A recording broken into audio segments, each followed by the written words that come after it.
ನಮ್ಮ ಕಾಲು ಇಲ್ಲಿಂದ ಇಲ್ಲಿವರೆಗೂ ನಮ್ಮ ಕಾಲು ನಾವು ಗಮನಿಸ್ತಾ ಇರಬೇಕು. ಇದು ನಮ್ಮ ಹೆಲ್ತ್ಗೆ ಒಂದು ವಾರ್ನಿಂಗ್ ಕೊಡ್ತಾ ಇರುತ್ತೆ, ನಮ್ಮ ಸ್ಥಿತಿ ಏನು ಅಂತ ಹೇಳ್ತಾ ಇರುತ್ತೆ. ಇಷ್ಟು ಕಾಲು ಗಮನಿಸ್ಕೊಳ್ಳಿ. ಏನಾದರೂ ಕಾಲು ಊದ್ಕೊಂಡ್ರೆ ಇಮ್ಮಿಡಿಯೇಟಾಗಿ ಬ್ಲಡ್ ಶುಗರ್ ಹೈ ಇದೆ ಅಂತ ಅರ್ಥ. ಕಾಲು ಸ್ವೆಲ್ಲಿಂಗ್ ಇದ್ದರೆ ಕಾಲಲ್ಲೇ ಗೊತ್ತಾಗುತ್ತೆ.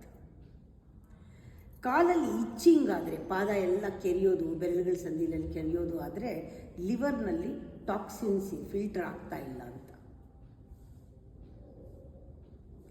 ಬೆರಳು ಸಂದಿ ಕಾಲಲ್ಲೆಲ್ಲ ಫಂಗಸ್ ಆದರೆ ಗಟ್ಟಲ್ಲಿ ಬ್ಯಾಕ್ಟೀರಿಯಾ ಆಗಿದೆ ಅಂತ. ಹೀಲ್ ಪೇನ್ ಇದ್ದರೆ ವಿಟಮಿನ್ ಡಿ ಕಮ್ಮಿ ಆಗಿದೆ, ಡಿಫಿಷಿಯನ್ಸಿ ಇದೆ ಅಂತ. ಕ್ರ್ಯಾಂಪ್ಸ್ ಬಂದರೆ ಕಾಲಲ್ಲಿ ಆವಾಗ ತಿಳ್ಕೋಬೇಕು ಮೆಗ್ನೀಷಿಯಮ್ ಕಮ್ಮಿ ಇದೆ, ಡಿಫಿಷಿಯನ್ಸಿ, ನಮ್ಮ ಹಾರ್ಟ್ ರಿದಮ್ನಲ್ಲಿ ಏನೋ ವ್ಯತ್ಯಾಸ ಆಗಿದೆ ಅಂತ ನಮಗೆ ಕಾಷನ್ ಕೊಡ್ತಾ ಇರುತ್ತೆ. ಬೆರಳುಗಳು ಕೂಡ ಒಂಥರ ಟಿಂಗ್ಲಿಂಗ್ ಒಂಥರ ಆಗ್ತಾಯಿದ್ರೆ ವಿಟಮಿನ್ ಬಿ ಡಿಫಿಷಿಯನ್ಸಿ ಇರುತ್ತೆ. ನರ್ವಸ್ ಸಿಸ್ಟಮ್ನಲ್ಲಿ ಏನೋ ಡ್ಯಾಮೇಜ್, ಏನೋ ಸಮಥಿಂಗ್ ಆಗ್ತಾ ಇರುತ್ತೆ.